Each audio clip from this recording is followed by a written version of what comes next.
Winter loosens its grip, just enough to be noticed as the river swells and breaks apart the last stubborn sheets of ice, sending them drifting downstream in slow, grinding silence. At the edge of that river, near the skeletal remains of a long-abandoned structure, stands old Ethan, his eyes fixed on something only he fully understands, a quiet intensity behind them that has nothing to do with the present moment. Beside him is Ethan Jr., steady and grounded, watching not the river, but his father. Nearby, Caleb and Zion stand together, their presence solid and alert, while Juan checks the straps on a saddle with practiced care. A short distance away, Mason and Joshua prepare their gear. No longer boys, not quite men, stepping into something that will shape who they become, and leaning casually against a warped support beam, as if none of this requires urgency, is Tony, watching everything, listening, remembering, more than he lets on. Behind them rises the broken shell of the Winooski Motel, half collapsed, partially claimed by the river, its exposed rooms held together by makeshift supports, tarps, and time. Inside those ruined walls, something has been built, not for shelter, but for understanding. The Winooski Motel should have fallen years ago. Half of it already has. The rest remains standing only because someone refused to let it go. Inside, the air is cool and still, carrying the faint scent of damp wood and river water. Sunlight filters through a single intact window, stretching long across the floor and climbing the far wall. That wall is not empty. It is covered, painted, marked, changed over time. Old Ethan stands before it, motionless, waiting. A rough map of northern Vermont spreads across the surface, hand-drawn, imperfect, layered with years of additions and corrections. Circles mark known airports: Burlington, Montpelier, Rutland. Lines stretch between them, connecting routes to places far beyond the edge of the map: New York, Boston, Chicago, Montreal, and, scattered across those lines, red marks. Some are circles, some are X's, some are nothing more than scratches, notes, bits of cloth nailed into the wood beside uncertain guesses. Each one means the same thing. Something came down here. Behind him, the others gather, not in a hurry, not speaking loudly. They've seen this before, many times, but old Ethan still studies it like it might change. It was around 11, he says quietly. No one interrupts. The night, everything stopped.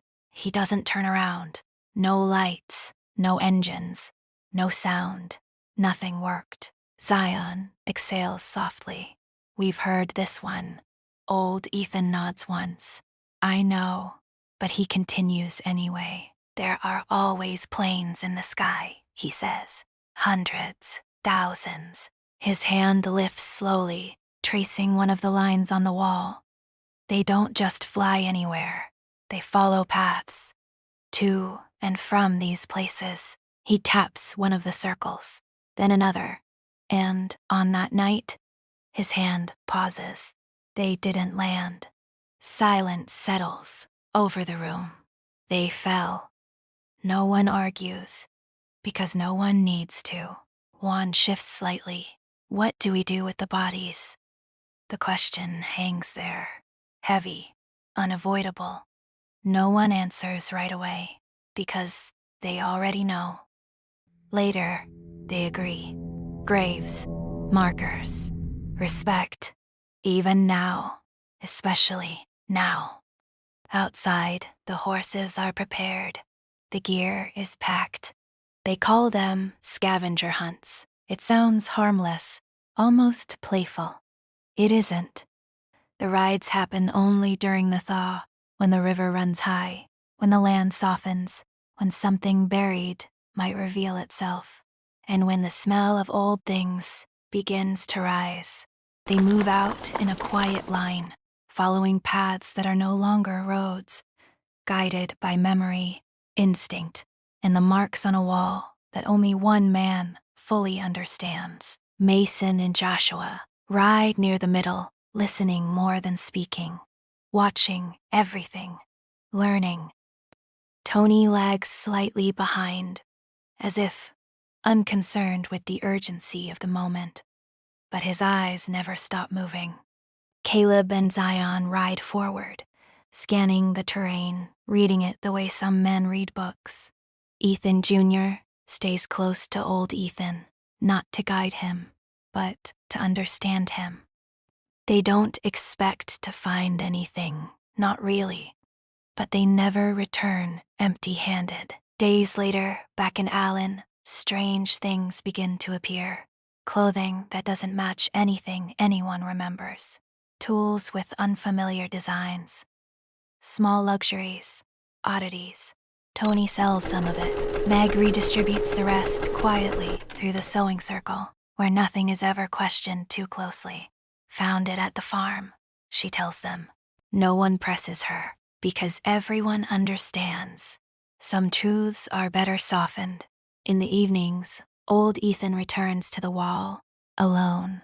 He sits sometimes, watching it, waiting for something, an idea, a connection, a memory to settle into place. Behind him, the motel creaks softly in the shifting air. The river moves below, and somewhere far beyond the valley, beyond the reach of their maps, beyond the lines drawn by memory and guesswork, the sky still holds its secrets, secrets that did not end when the world did. And slowly, patiently, old Ethan begins to understand that the ground beneath them is not random, and that something, somewhere, is still waiting to be found.